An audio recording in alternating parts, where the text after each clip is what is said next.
All right, well, for the use of the video, my name is Jonathan Maracle, and I'm going to teach Drumming Understanding 101. Basically, I want to teach you the basic protocols to start so that you understand.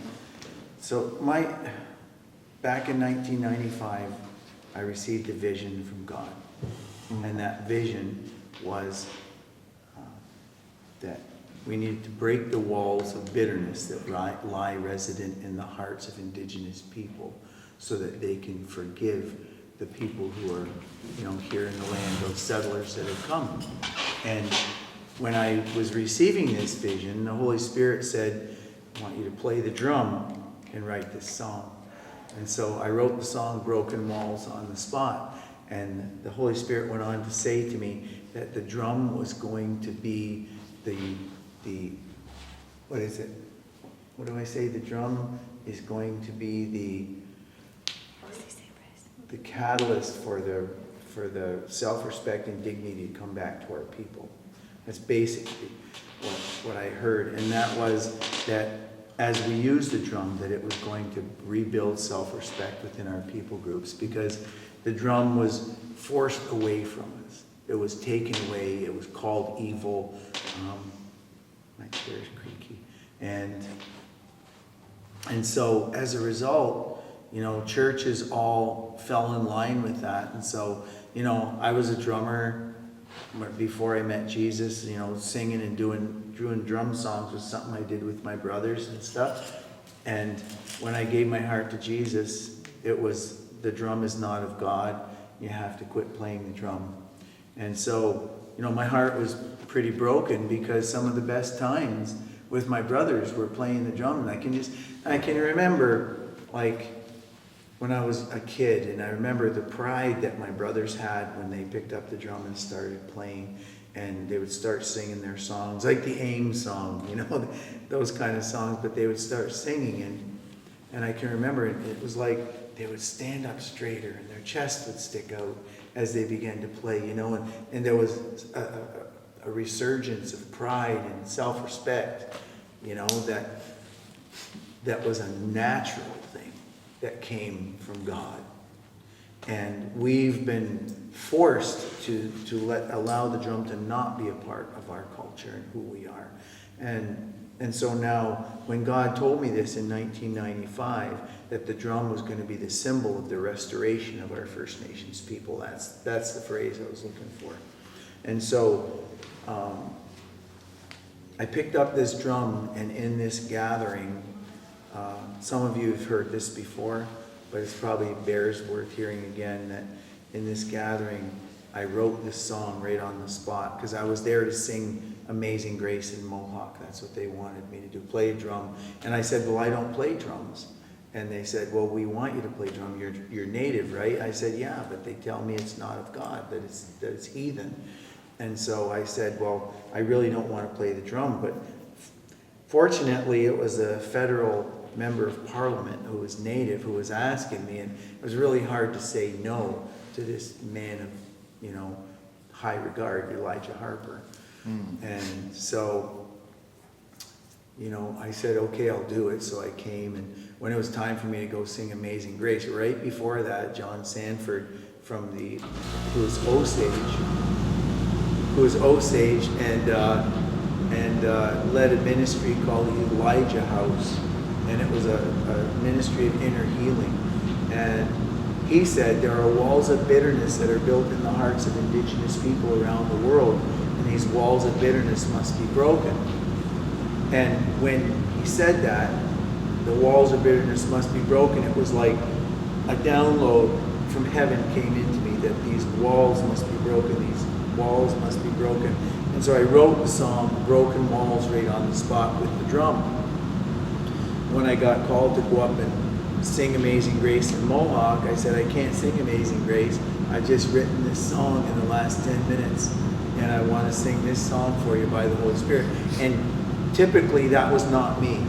Typically that's not something I would do, it'd be step out from under authority, because I was asked by authority to do something specific. But in order for me to do that, that authority was trumped by the Holy Spirit, which I was completely in the Holy Spirit's hand. It was like I'd never felt anything like it before.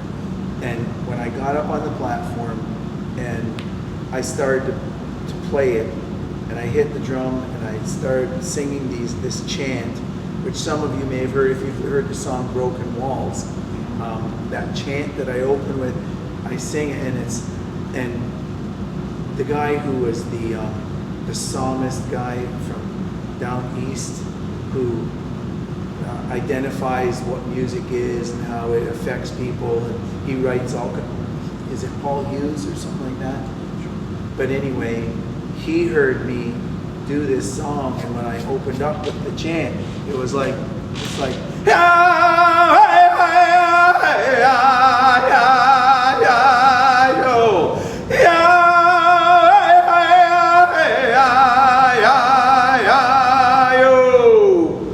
come together. So that was how it started. And he told me that that song, that opening chant, was the crying out and the wounds being heard on the of the First Nations people.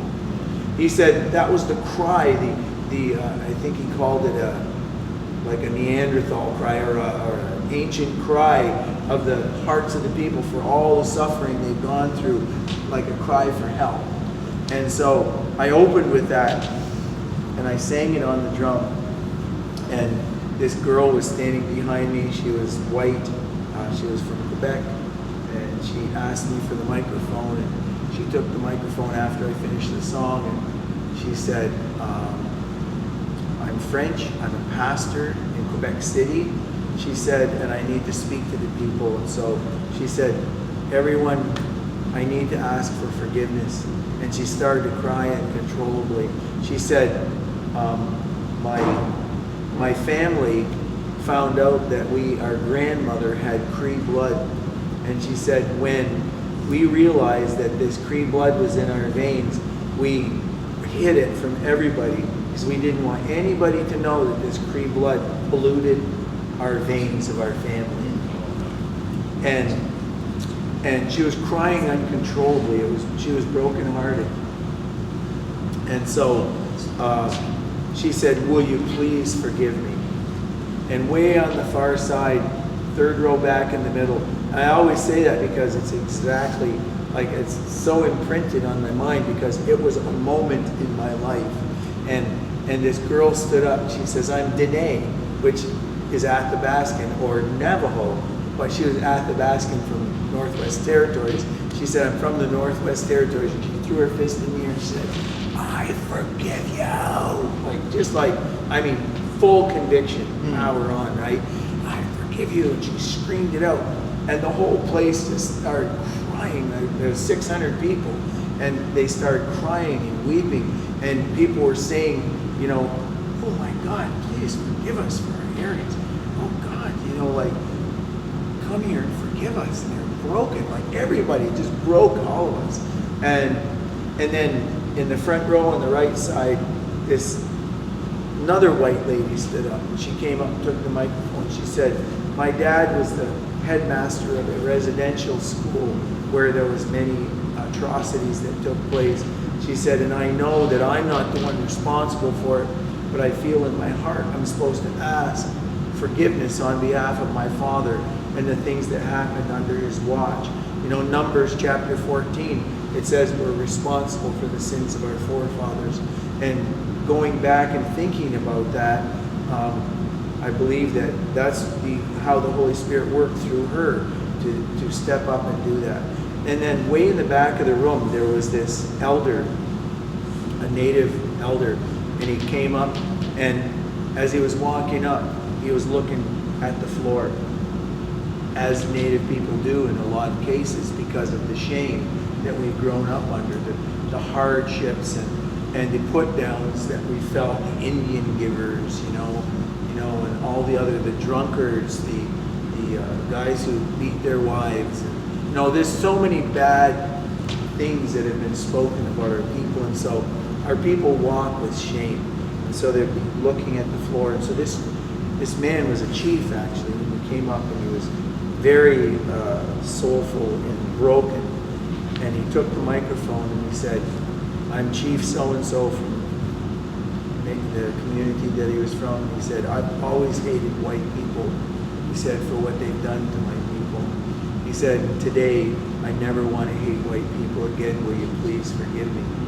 And the place once again, "Forgive us, Father." It was like this wave. "Forgive us, Father, forgive us." And everybody was crying in the place. And I only realized that just in the last couple months that this, at that moment, was the beginning of a movement that God was preparing me for to release. And that we are now just coming into the time of that movement of forgiveness, of the power and the grace of God to be poured out, so our native people can turn around and look at the people that have perpetrated them, and indigenous people worldwide can look at the colonists that have come in and the settlers that have come in and be able to say, "I forgive you. I love you. Let's begin to move forward in relationship." And so that's what I, in my heart, have always strived for. Is I've never been the local community guy with just the local community in my heart. I've always had a world vision for what God's called me to do. And I believe that that movement was placed in me. And so it all naturally worked down to where it was the drum that I needed to pick up and begin to use. Because the drum, the Holy Spirit said, would be the symbol of the restoration of the indigenous people of the world. And so that's why I've spent the time learning the drum. And I got to admit, it's been a long, hard process, because sometimes I've been alone on the drum in large gatherings and stuff, and there's been nobody else to help me. And I've got on the drum and I'm sang, and I've seen freedom and release come into the hearts of the people. So now that you've heard that, I just wanted to give you a foundation of why I play the drum. So now I want to talk about for a second the importance of using the drum in the proper way. One of the things that has happened over the years is, as the church has started to say, "Oh, well, we're okay with the drum. We want to have a drum in our church." So they'll go order a drum from Jerry, or they'll order a drum from some guy, pay him $500, and then it'll become an instrument in their church. But that's not the way the drum is supposed to be treated, especially if there's going to be any type of outreach to First Nations people. Because First Nations people in general, they powwow, they do socials. The drum is the center of their universe if they're traditional people.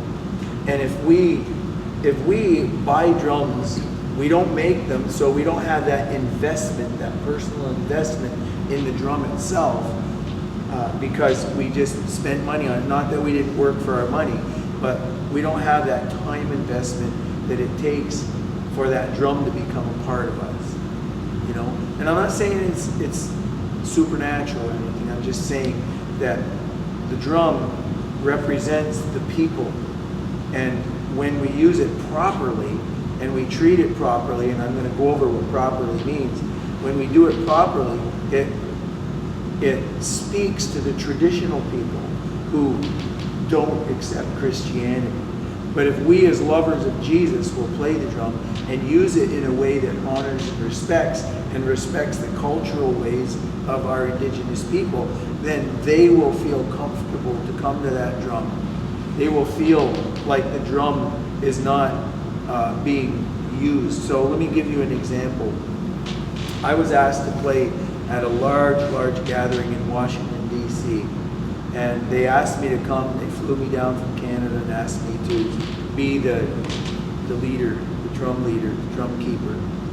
And so I said, "Do you want me to bring my drum?" They said, "Oh no, we have a drum here. You can use our drum." So I thought, oh great, because flying with the drum is always difficult because it's a big case, And so my big case, my guitar case, my electronics case, my luggage. By the time I'm done, I'm like a traveling man flying in an airplane, right? Hundreds of pounds of gear. And so I was happy to go without it, my own drum, which I love. Anyway, I get there, then this one guy had went out and bought a drum, and he brought it in, and he had already asked a whole bunch of people to play and to be a part of the drum group when none of them ever drummed before. And I got there, and the guy had already, because he went out and paid for the drum and everything, he had the favor of the leadership, right? And so when I got there, I said, well, this is inappropriate. I said, this drum has got to be taken care of in a proper way, so that, I said, I'm here because I want to see Native people come to Jesus. And if I just come up here and pound on the drum and not give it the respect that it needs to be seen by the traditional folks, then I said, I refuse to be a part of it. And they prevailed on me and said, oh, well, we have to do it. And he had already chosen all the people, and I don't know how it ended up, but I ended up leading it. And it was basically me singing and a whole bunch of people whacking out a time and a national gathering. And I was just sort of devastated, and I sort of removed myself from that group because of that.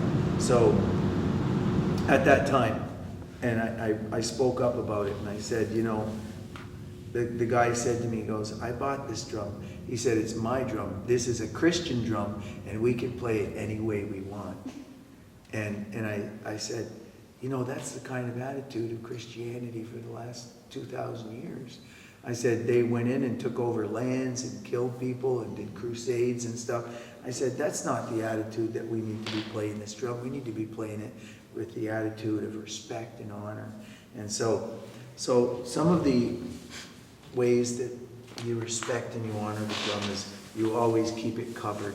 And this drum is covered by a really precious sacred item to me. This is my mom made this for me. Her name is Tapajita Washdewin, and that means good medicine woman. And she was from the Crazy Horse tribe, Crazy Horse family in Ogallala, South Dakota. And she adopted me 20 some years ago and gave me the name Chante Ho'okan Italoan, which means he sings with a sacred voice from his heart. She made this drum cover for me, and it goes everywhere with me. Whatever drum I'm playing, this is the reminder of my, and there she put my name on the other side, Chante Ho'okan Italoan. And so you keep the drum covered because the drum is a sacred item. It's for making connection to the Creator. It's for making connection to the earth. It's for social songs. It's for ceremonial songs. It's for songs of healing. When people are sick, they sing songs for healing and restoration. And then in my culture, in the Mohawk culture, tobacco is a symbol of purity and purification. So it's not, for us, it's not something we smoke, it's something we use for prayer. So, you know, each person would take, like if we were at the fire, I would hand this around, each person would take a little bit of tobacco and put it in their hand, and then we would all get ready and we would pray together, and then we would throw whatever the prayers were that each person had. Like each one of us had different things we would probably, you know, ask God for. And so we hold that in our hand. Generally, a lot of the guys who do it say do it in your left hand because it's the closest one to your heart. And so you're holding it and you're praying, and your prayers are being invested into the tobacco. It's symbolic, right? It's symbolic. It's thinking about the beauty of reaching out to the Creator. So you hold that tobacco, you pray, and then you go to the fire, you throw it in the fire, and the smoke rises up to Creator, you know, and He hears and smells our prayers symbolically. And, you know, I'm careful to say I don't believe that there's power in that, but there is some level of power in the tradition of doing things in a good way.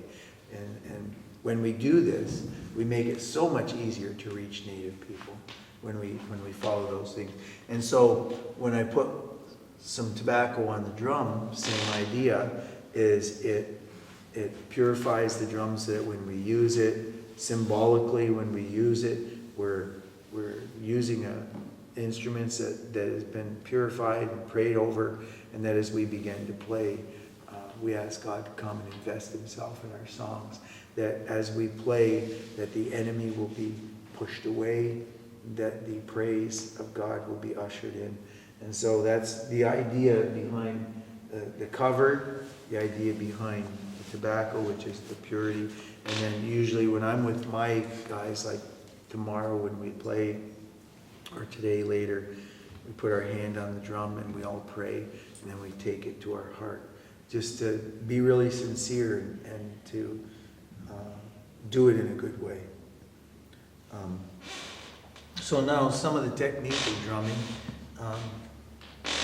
would be, this guy here is somebody else drumming, and this guy is me, okay? And so generally as the leader, this one starts the song. So the leader would maybe start like this. This type of sound, what I'm doing here, is called the sneak up. So whenever you're doing this, it's a sneak up. So like the dancers, you'll see the dancers all crouch down and they'll be sneaking up as the drummers are doing that. And then as it opens up, then that's the full beat, and everybody starts to step into the dance. And so, you're going like this. And so as you go, now I haven't had a chance to talk to all the guys who drum with me, and I got some real guys who are kind of rogue. I gotta speak to them all, because there needs to be a more tighter way that we're doing it. And, some know more than others, and sometimes when we know more, we impose our will on it a little more than the other guys, and so it kind of offsets things. So I need to have a talk with a few of the guys who are really excited and they're hitting harder. So ideally, if the leader is hitting this hard, and you'll see that I don't play super hard for two reasons, because I usually have to do all the leading and all the singing.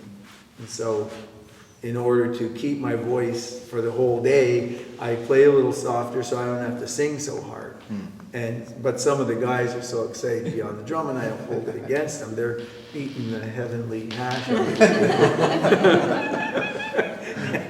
Like, it's funny, when they get going, and every once in a while I'll kind of give them the look, and Terry Wildman, he was having a great time earlier. He was whacking away, and I just gave him a look. He goes,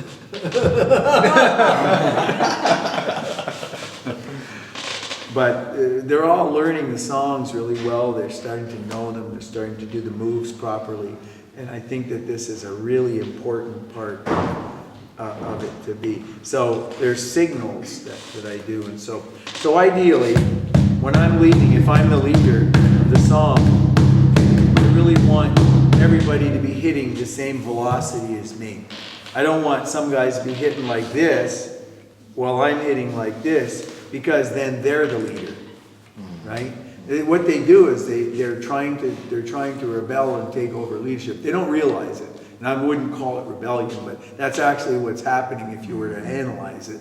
Is they're hitting harder, they're taking over, and if they're hitting faster, oftentimes if they're hitting harder, they're hitting faster. And so the idea here is to follow the leader, right? And then when the leader is playing and the leader does this, everybody else is supposed to go to half dynamic. So that's musician term, but even drummers don't talk like that. It's just natural that when the leader is doing these big hits, everybody else goes easier during the big hits, and then you're right back up. And then the other thing that I have to teach these guys is the dynamic of raising the tone at the end, taking the tone down at the end of a verse and raising the tone in a graduated sort of way. Because a lot of times they're just going from, they don't stop and take it back up the way I want them to do it. They don't notice me going at the end and then going. That's what it's supposed to do. So, and can you imagine if everybody's on track with me, the difference in the sound if everybody's dynamically doing it. It turns this from something you're beating into a true instrument that is being used in a dynamic sort of way. So as you're playing the song, like, so we're going, I'll play a song for you, I'll sing the whole song, and then I'll analyze it with you, okay? This is a very particular song. It's my latest, and it's Bill's favorite and many of our friends' favorite. This girl that just braided up there with me, what's her name? The long, dark native girl. No, the other girl, the one that's selling at the table in the corner there. Oh. Anyway, she came over and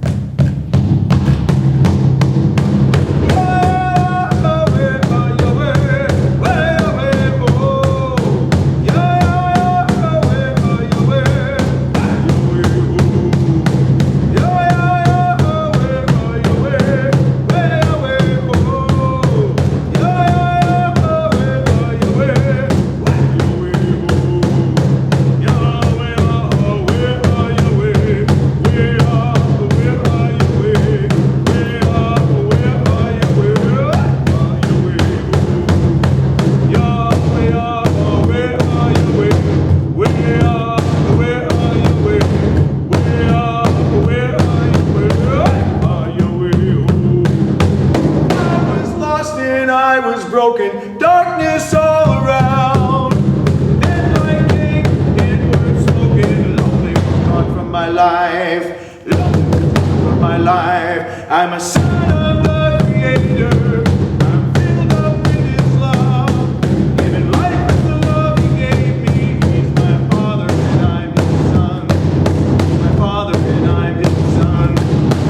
Shadow hanging on me. Light don't get me down.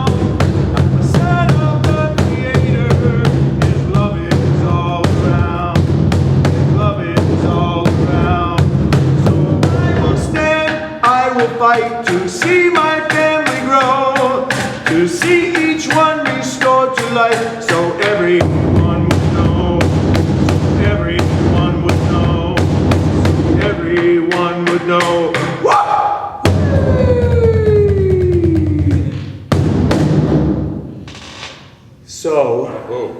So you could feel how I'm going, yeah, like playing like this, and then the honor beats come up, and drops to like half the dynamic.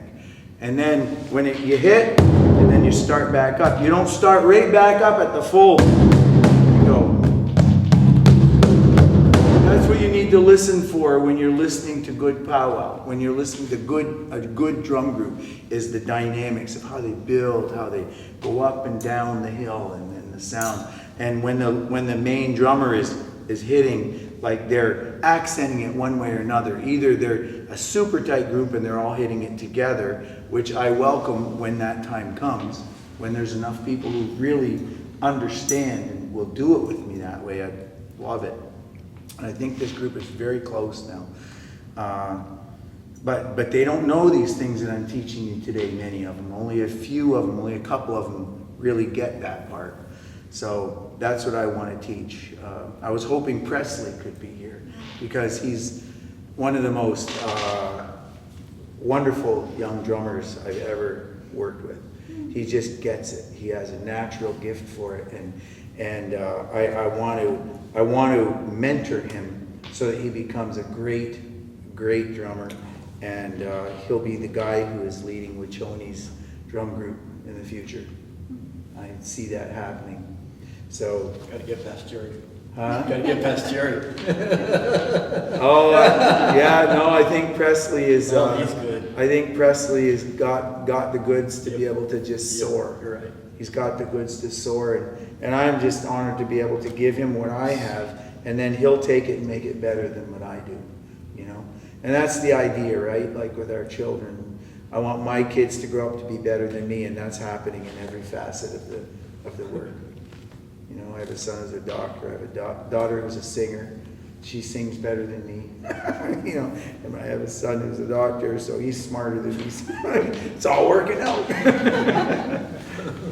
So, you know, at the end of the songs and stuff like that, I really find it's important to let the people see that you're respecting, you know, if this is the symbol of the restoration of our people, then it deserves the respect that it brings, because when we play, people really enjoy it. I mean, I look around and I see how much people are enjoying when the drum is being played in a good way, right? But I mean, if people are just beating the drum, it's fun for them to do it for a season, but I think you'd get really tired if the songs weren't coming across with quality and dignity, you know? So, you know, there's various types of songs too, and some of them are very hard to learn, and if you go on our Created for Worship album, which is the quintessential Christian drum album in the world, basically. And I don't say that from an arrogant perspective, I just say it from a factual. There's not really any drum groups out there that have taken the time to analyze the music and so. But there's a song in there called Round Friendship Dance, and it's a whole nother beat. You know, when David was speaking this morning, he did 3 different kinds of songs. And boy, I'm telling you what, when we were dancing, I was getting winded. It was something. That old kicking up the heels felt like hillbilly music, you know. So yeah, and one of the things that's really vital too is not only the dynamics, but the speed. Sometimes when someone is really excited, they'll play faster, they'll play harder, and then it takes away from the richness of the song. Because there's a groove that happens. Like the main song that really is hard for me to do is called Dog Key. So it goes at the end of every verse, when I end the round, it's like, and everybody wants to go faster for whatever reason. I'm trying to hold them back because it's a prayer song. And if I was to go and follow the lead of the group, by the time we finish the song, I'd be going twice as fast, literally. So I'm always rolling my eyes with my eyes closed. Oh, not again, you know, like they're going, I gotta pull them back. And so I'm singing it, and I'm trying to use my voice to pull them back to the place of what would you call it, respect, you know, where they're actually listening to what I'm doing. So like, I'll try and let you see if you can feel how the drum doesn't play ahead of the voice. Like the voice is sitting on the drum beat instead of the drum beat pushing the voice. It's an interesting thing. It's the very pushing, pulling thing that musicians are always dealing with, and the best drummers know how to get in the pocket.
Such a sober song, and it's a Kiowa prayer song that we wrote, but we were given the impetus of the song from a guy named Donald Huntinghorse, who was an elder who gave me the name Dalki Taido, so which means he goes with God. And so I've been inducted into the Warrior Society of the Kiowa Nation, and I'm able to speak as one of their elders. And just the honor is really, really wonderful. But to me, it's really important that when the drum is played, that everybody follows the leader. I think that the safest thing is following the leader, like in the dynamic of how hard we hit, and in the speed, that you're not going faster or slower. Generally, it's never slower. It's always excited and faster, right? So, so that's a prayer song type. And then there's like the round dance song, which would be like, this is always difficult too for guys to sing and to synchronize. You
will, and that's a whole nother thing, and it takes time to be able to learn how to sing it and play it. It's a really, can be a real struggle. And then we've got other songs like, Purify Us. That one starts off with a sneak up, which is, as I showed you, like this. Well, hey, ah, hey, ah.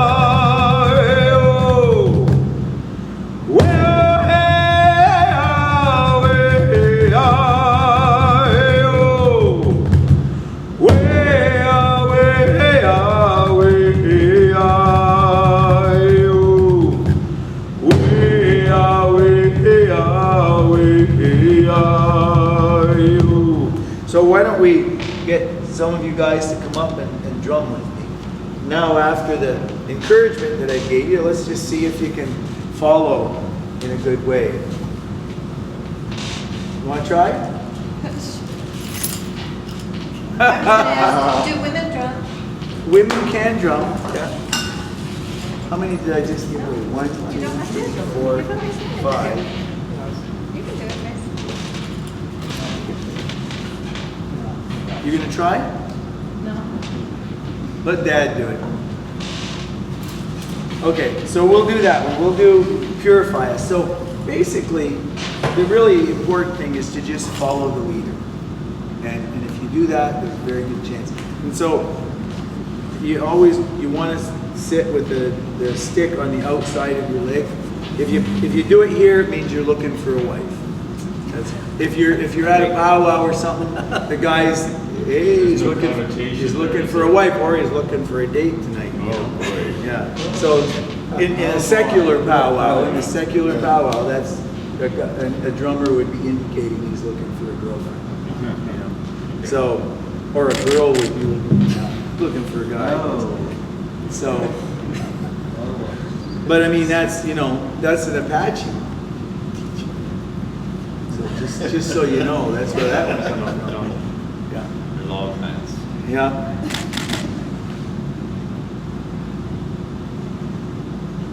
Okay, so this one starts with a sneak up.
Yeshua, come and purify us.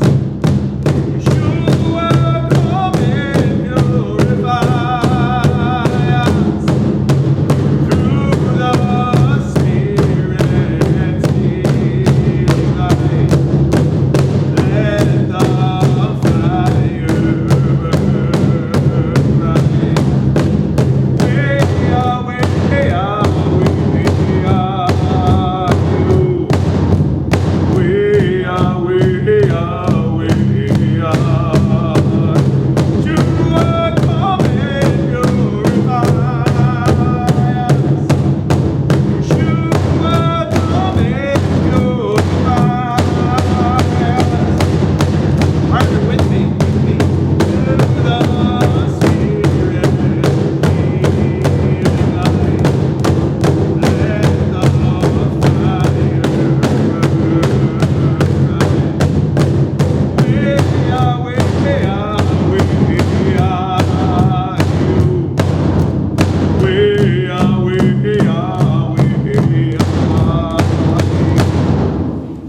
Good. So that means the end, okay? But when I did this one here, I went like this. So you do 4 hard hits. That's called a push-up. So we're going to push it up, and we're going to bring it up to like warfare, where we go 1, 2, 3, 4, all hitting like twice as hard, and we're coming to the crescendo of the song. And you guys all ended because you've heard drum songs. You know that it was at the end there, so you all stopped. That was good. So, ideally, you guys did really good. You took the lessons really well. And if you were to practice, you would all be good, confident drummers, I'm sure. So, some more than others, just because it's your calling, right? But, yeah, so if you ever get an opportunity to drum, just follow the leader. And when the leader's doing these, either if the other guys are seasoned professionals with him, they're all going to hit with him. So that's what happens is when there's a leader, he usually knows more than everybody else. So when he's doing the hard hits, everybody else goes quiet. Yeah. And then the following beat, instead of it going right back to the hard thing, you do the dynamic thing up, right? So we didn't really do that in this round, but let's do a song that everybody's heard and might be familiar with. So we'll do Holy One. That's probably one of the most known songs out there.